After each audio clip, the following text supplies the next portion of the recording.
bienvenue à ce nouveau numéro de votre émission Phare Santé. Aujourd'hui, c'est un jour un peu spécial. Nous sommes encore déplacés une fois. De plus, nous sommes aux cliniques universitaires pour rencontrer quelqu'un, un médecin spécialiste, il est diabétologue. Il s'appelle le docteur Bayaouli. Avec lui, nous allons parler du diabète. C'est quoi le diabète? Comment se traite le diabète? Comment faire pour éviter cette maladie qui tue, qui dérange la population, surtout ces derniers temps? On constate dans nos familles, on a 2 ou 3 diabétiques et ça nous dérange. Pourtant, la santé est une richesse pour tout humain sur Terre. Avant de tout faire, il faut être en bonne santé. Je vous souhaite une bonne santé et dans 2 minutes, nous allons recevoir le docteur Bayaouli. Il va répondre à ces questions. Suivez-moi.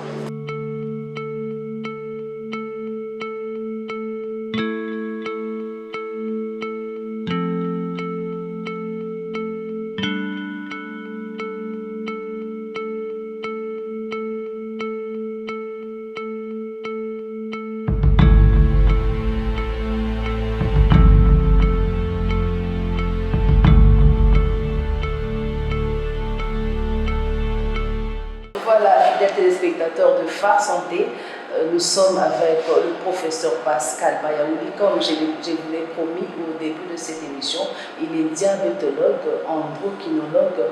On va parler avec lui du diabète. C'est quoi le diabète? Comment faire pour éviter cette maladie? Comment ça se soigne? Restez branchés et tout de suite, vous aurez une réponse avec le professeur Pascal Bayaouli. Bonjour, professeur. Bonjour, Madame Louise. Professeur Bayaouli, merci de nous avoir reçus dans votre cabinet. Malgré vos occupations, vous avez accepté de nous donner ces précieux temps pour parler avec nos téléspectateurs, pour essayer d'aider, parce que la santé est vraiment précieuse dans la vie de l'homme. Nous voulons connaître c'est quoi le diabète, s'il vous plaît, docteur.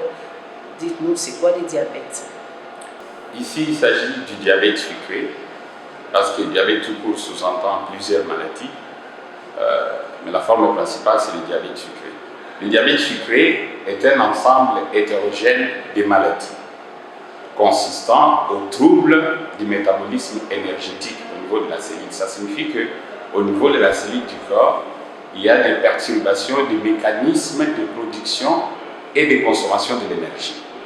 Et toutes ces maladies sont caractérisées par une hyperglycémie chronique, due à une carence absolue en insuline ou à une perturbation, une altération de l'action de l'insuline. Toutes ces maladies exposent aux complications aiguës et chroniques. À ce jour, dans le monde, globalement, on peut dire que chez les personnes adultes, une personne sur 10 souffre du diabète sucré. Cela fait du diabète sucré un problème de santé publique. D'où la nécessité de développer des stratégies visant le dépistage de la maladie, la prise en charge des patients qui souffrent du diabète sucré et pour agir efficacement, des stratégies visant la prévention du diabète sucré.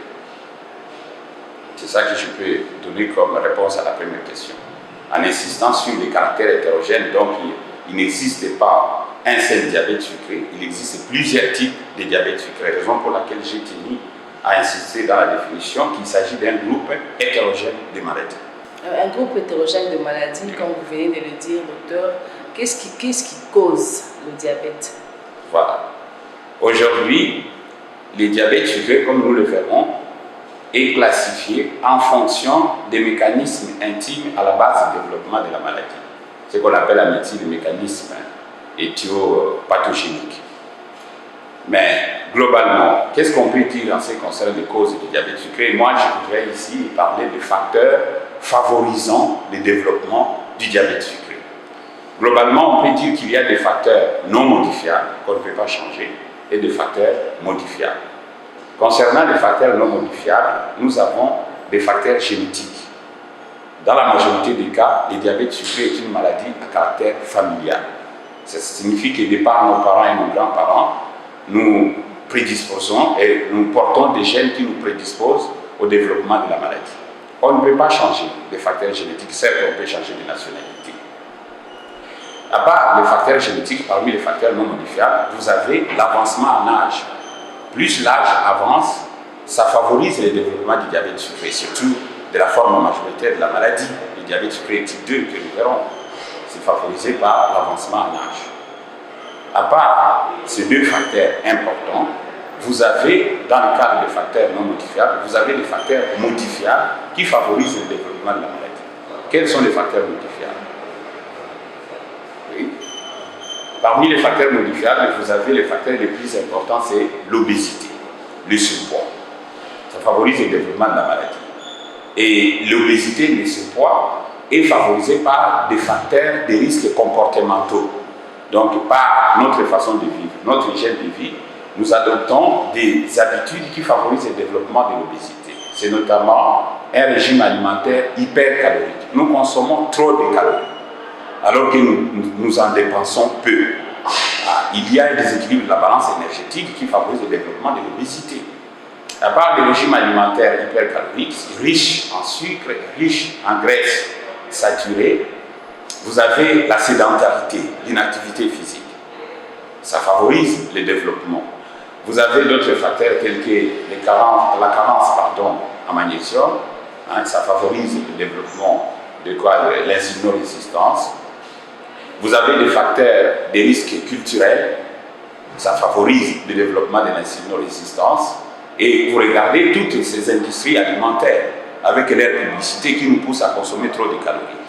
Et donc, ces facteurs qui sont modifiables, c'est sur eux qu'il faut agir pour prévenir le développement du diabète sucré. Revenons maintenant au type de diabète sucré, parce que je vous ai promis qu'il y en avait plusieurs. Il y a le diabète sucré de type 1, qui est dû à quoi? À l'incapacité pour l'organisme à produire suffisamment de l'insuline parce que le pancréas, qui est l'organe responsable de la production, est malade, est affecté et ne peut plus accomplir correctement sa fonction. Il y a le diabète sucré de type 2 et c'est la forme majoritaire. Je voudrais dire ici que sur 100 diabétiques, 90 personnes souffrent du diabète sucré de type 2 qui est la forme majoritaire. Celui-là est dû à quoi? À l'insulinorésistance. Mais comment comprendre? Ça signifie que l'insuline est produite en quantité normale ou même élevée, mais les effets escomptés ne sont pas obtenus. Donc c'est comme s'il y avait une perturbation des mécanismes de signalisation de l'insuline au niveau de notre corps, et c'est ce qu'on appelle insulinorésistance.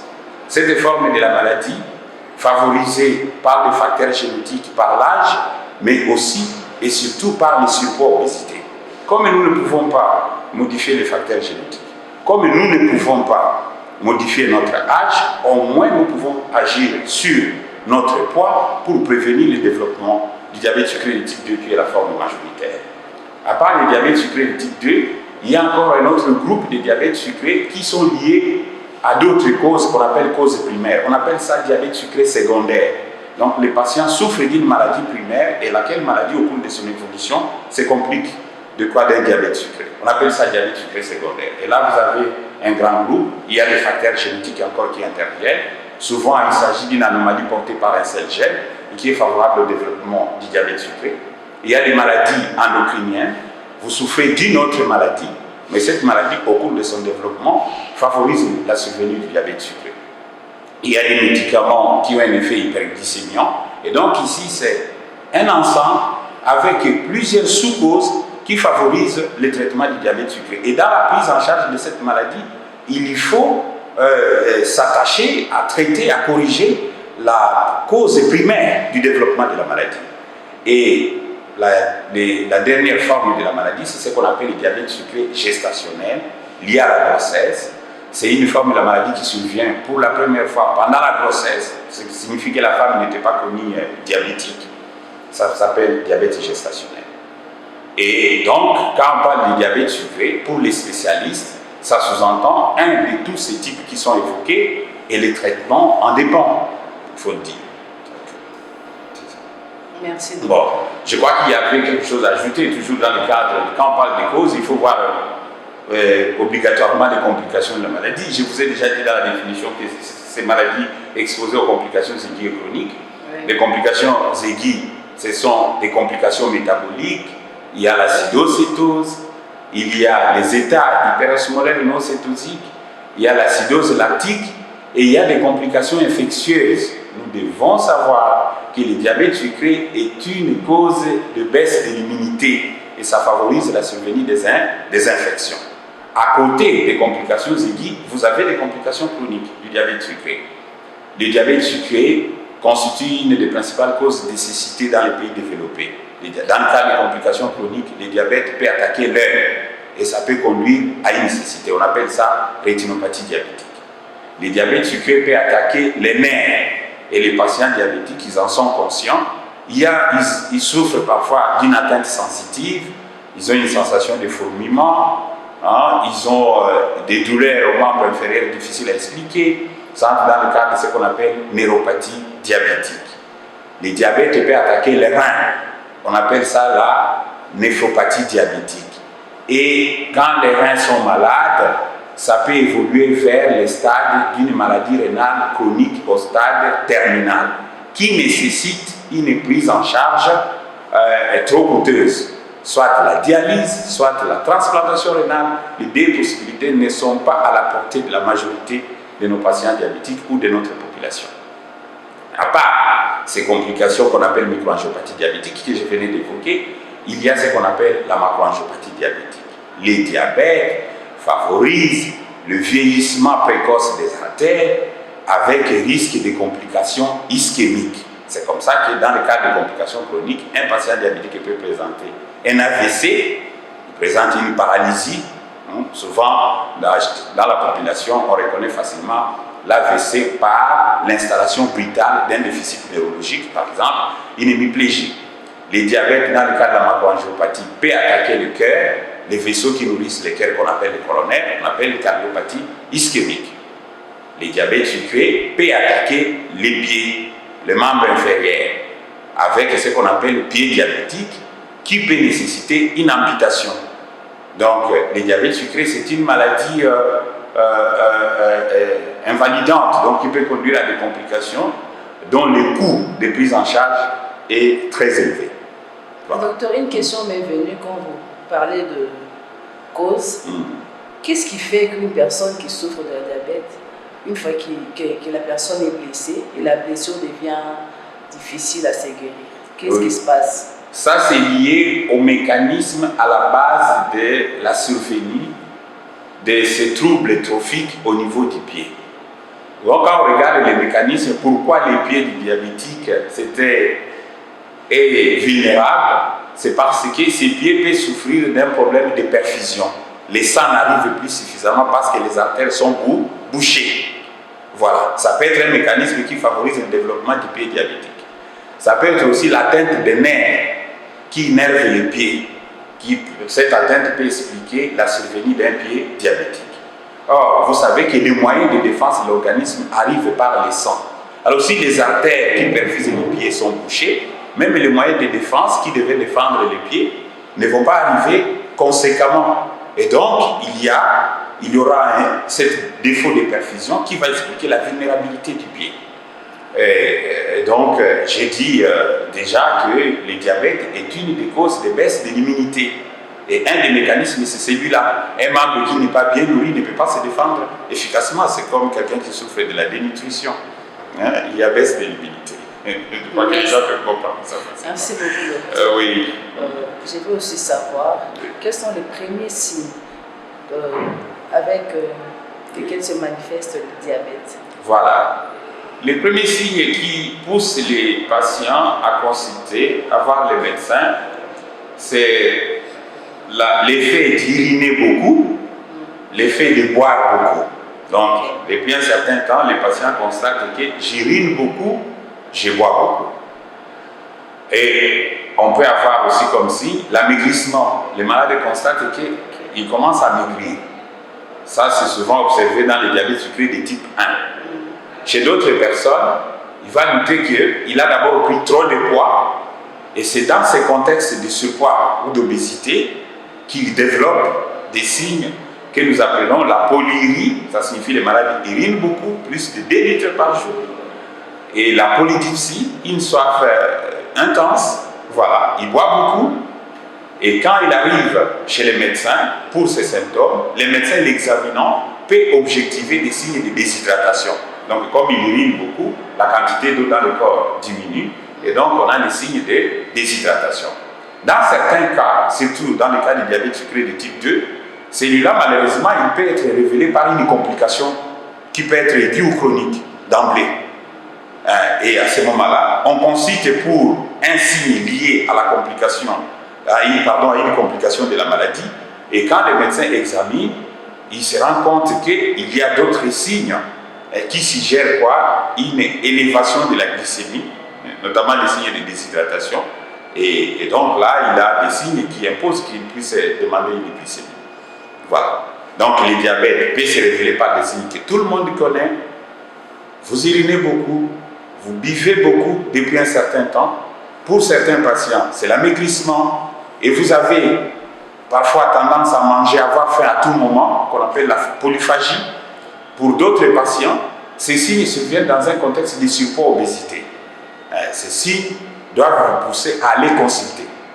Alors quand vous allez voir le médecin, lui étant plus avisé, il saura ce qu'il doit faire pour arriver au diagnostic. Bon, devant les signes cliniques qui suggèrent le diabète sucré, les médecins ne s'arrêtent pas là.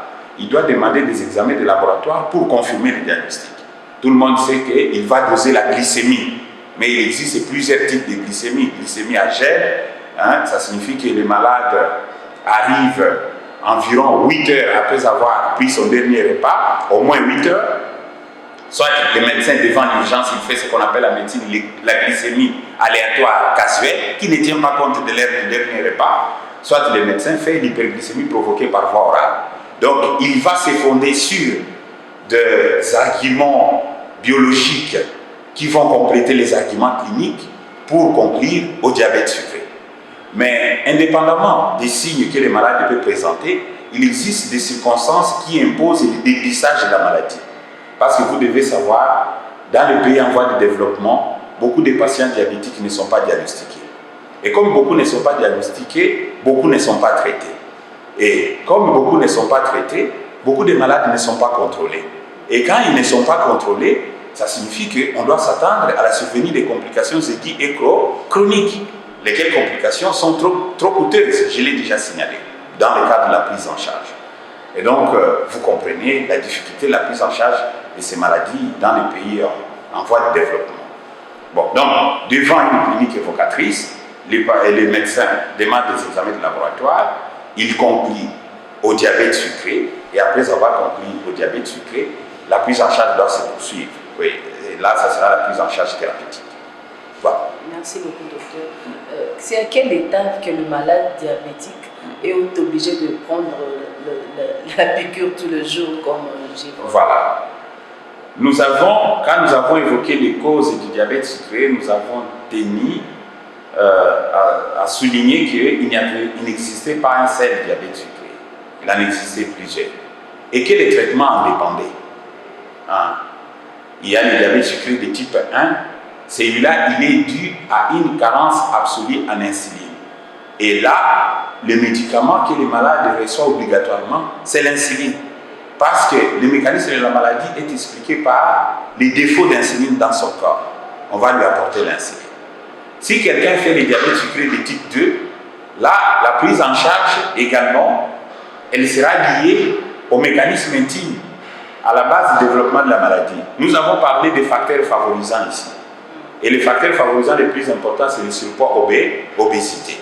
Et le premier volet du traitement, ça sera des mesures hygiéno-diététiques. Ça signifie que si le malade est en surpoids, obésité, le médecin doit veiller à ce que le patient puisse retrouver le poids normal. Le fait seulement de perdre du poids aura un impact favorable sur sa glycémie et sur d'autres paramètres, parce qu'il est important de le dire. Quand nous recevons un patient diabétique, nous ne nous intéressons pas exclusivement aux troubles de la glycémie. Ce n'est pas le rôle du diabétologue. Il doit envisager une prise en charge holistique qui tient compte de tous les problèmes de santé que les patients présentent. Et fort malheureusement, le diabète sucré de type 2, il ne se promène pas seul.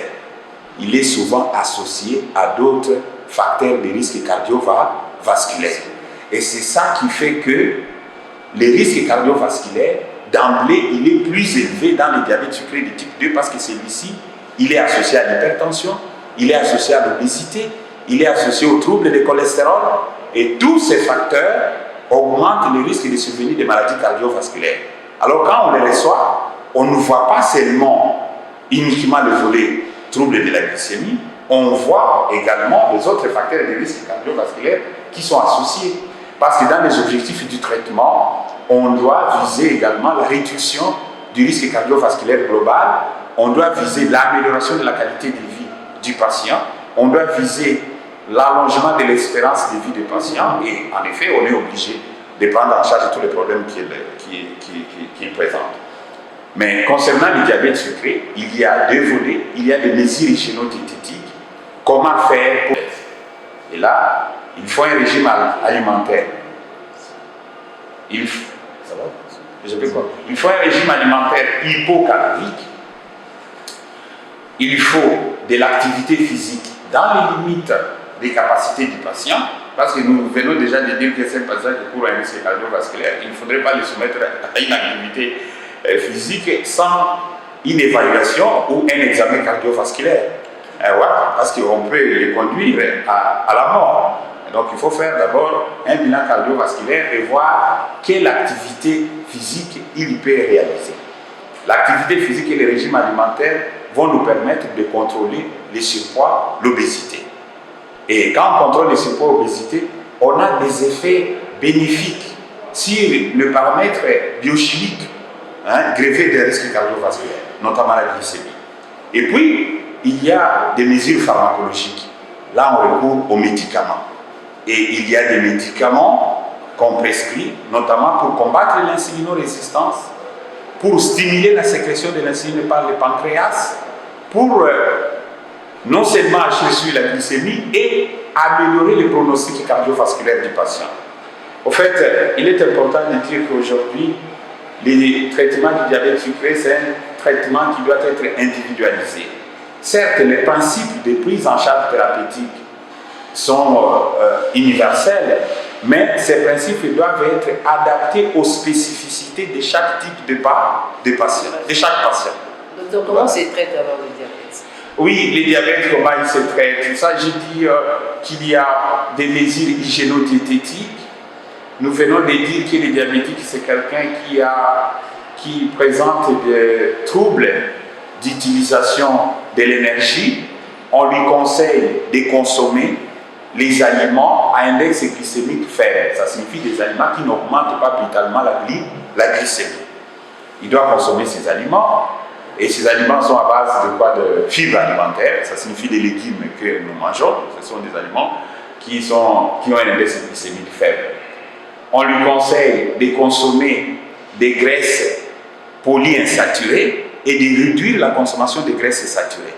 Parce que les graisses saturées, ce sont des mauvaises graisses qui augmentent le risque de survenir des événements cardiovasculaires.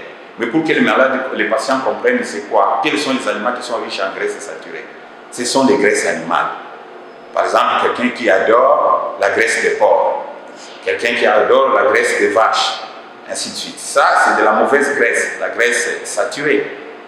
Mais les graisses polyinsaturées ont un effet bénéfique sur le plan cardiovasculaire. Ce sont des graisses qu'on peut trouver, par exemple, dans les poissons. Mais souvent, il y a un abus. Quand on dit aux patients que les graisses des poissons sont bonnes, alors ils dorment dans les poissons, ils mangent les poissons sur 24 heures, oubliant que le poisson, c'est un animal qui est riche en protéines. Alors que quand vous consommez trop de protéines, ça favorise le développement de l'obésité et vous êtes rattrapé. Et donc, le régime, il est qualitatif et quantitatif. Et donc, on explique aux patients. On va encourager la consommation des fruits qui ont un index glycémique faible. Cela ne veut pas dire qu'il ne va pas consommer d'autres fruits. Les fruits à index glycémique élevé, il doit réduire la quantité, il doit réduire la fréquence dans leur consommation. C'est que je dis, de temps en temps, il faut m'arrêter parce qu'il y a plein de choses à dire, s'il vous plaît. Merci, docteur. C'est la dernière question, nous sommes presque à la fin. Oui. Comment éviter cette maladie, surtout à ces personnes qui savent qu'ils ont un parent qui avait déjà le diabète? Oui. Comment ils doivent se comporter pour éviter peut-être de tomber dans les mêmes pièges? Oui. Je vais répondre à votre question. Comment faire pour éviter les diabètes sucrés? Et là, avant de répondre, je tenais à dire ceci. Chez quelle personne faut-il dépister le diabète sucré? Je vais répondre à l'autre question. Donc, chez qui faut-il dépister le diabète sucré? Quand on est âgé de plus de 45 ans, il est conseillé de faire même une fois par an sa glycémie. Parce que je vous ai dit que l'augmentation de l'âge est un facteur de risque de survenir du diabète sucré. Quand on est en surpoids obésité, quel que soit l'âge, c'est mieux de se faire contrôler la glycémie.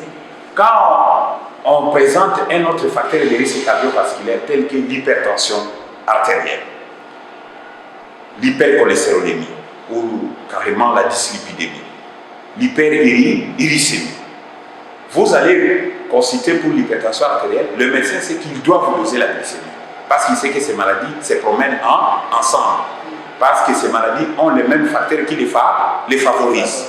Voilà. Une femme qui donne naissance à un macrosome, une femme qui accouche d'un enfant d'au moins 4 kilos, c'est un signal d'alerte. Il faut doser la glycémie.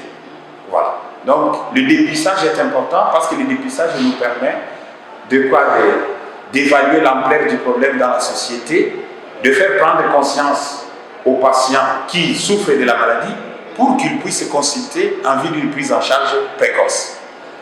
Nous sommes conscients que le diabète sucré, c'est une maladie pour laquelle nous ne disposons pas actuellement un traitement curatif, mais nous sommes convaincus qu'en contrôlant la maladie, nous pouvons repousser la date de survenue des complications et permettre aux patients de vivre normalement et de vivre le plus longtemps possible. Et donc notre prétention, ce n'est pas de guérir la maladie à ce jour, mais c'est de faire quoi? De contrôler la maladie pour permettre le prolongement de l'espérance de vie. Je reviens à votre question. Que faire pour prévenir le diabète sucré? Quand j'ai parlé des causes du diabète sucré, j'ai évoqué... Pour éviter peut-être. Pour éviter le diabète, c'est ça, prévenir dans d'autres termes. Et pour éviter le diabète sucré ou prévenir le diabète sucré, j'ai évoqué des facteurs favorisants modifiables et j'ai insisté sur les facteurs de risque comportementaux. À l'époque avant Jésus-Christ, Hippocrate, le père de la médecine, avait recommandé à ce que chacun de nous fasse de son repas un médicament. Il faut savoir que nous tous, nous sommes des malades potentiels et nous sommes sous traitement au quotidien. Notre traitement, c'est le repas. Le repas, il doit d'abord répondre aux besoins de notre organisme. Parce que quand on fait l'excès de table, ça favorise l'obésité, qui est le facteur de risque majeur de survenue du diabète sucré type 2. Et donc, il faut manger sain. Donc, notre repas peut nous protéger contre le diabète sucré. Il faut la pratique régulière de l'activité physique. Ça permet d'équilibrer les apports et les dépenses énergétiques. Donc, c'est très important. Et vous devez savoir que quand vous prévenez le diabète sucré, vous prévenez l'hypertension artérielle, vous prévenez les troubles lipidiques. Et cela suppose qu'il faut une sensibilisation de la population sur les bonnes habitudes de vie pour prévenir le diabète sucré. Si vous êtes né d'une famille de diabétiques, contrôlez votre régime alimentaire, pratiquez régulièrement l'activité physique, ça peut avoir un impact favorable pour retarder les rendez-vous. Le dernier mot du docteur, mais j'aimerais, docteur, avant de terminer, avant de nous séparer, devant la caméra, il y a des gens qui vous suivent, qui ont le diabète. Il y a aussi ceux qui vous suivent qui ont des parents qui avaient le diabète. Un petit conseil à ceux-là qui nous suivent en ce moment. Quand on souffre du diabète sucré, je vous conseille de consulter le médecin. Il va vous aider d'abord de comprendre votre maladie et il va vous accompagner dans la prise en charge en vous impliquant. Parce qu'aujourd'hui, dans la prise en charge du patient diabétique, le patient diabétique doit être au centre. Il doit être impliqué dans la stratégie de prise en charge. Il doit être associé à sa prise en charge pour garantir le succès thérapeutique. Nous vous disons que c'est une maladie chronique qui a certainement un impact sur le plan psychologique, parce qu'on doit dire que parmi les retentissements du diabète sucré, on sous-estime souvent l'impact psychologique des maladies chroniques chez nos patients. À un moment, ils sont découragés, ils se disent, ça sert à quoi de prendre le traitement tous les jours pour une maladie qui ne guérit jamais? Et d'où l'intérêt de voir son médecin qui, de temps en temps, va rappeler les bienfaits du suivi, les bienfaits des traitements que l'on prend. Et je crois qu'il n'y a pas une autre voie. Il faut voir son médecin, répondre régulièrement. Je sais qu'il y a des contraintes socio-économiques qui expliquent la non-compliance au traitement, d'où la nécessité d'organiser des systèmes de couverture santé universelle pour soutenir les malades chroniques. Voilà, parce que le poids socio-économique n'est pas négligeable. Contrôle ton alimentation, pratique du sport et vois ton médecin. Là était le dernier mot du docteur Bayaouli. Mesdames et messieurs, nous sommes pratiquement à la fin de cette émission. Merci à vous de nous avoir suivis. Restez branchés sur les Phare Télévision. Je vous retrouve dans un autre numéro prochainement. À bientôt.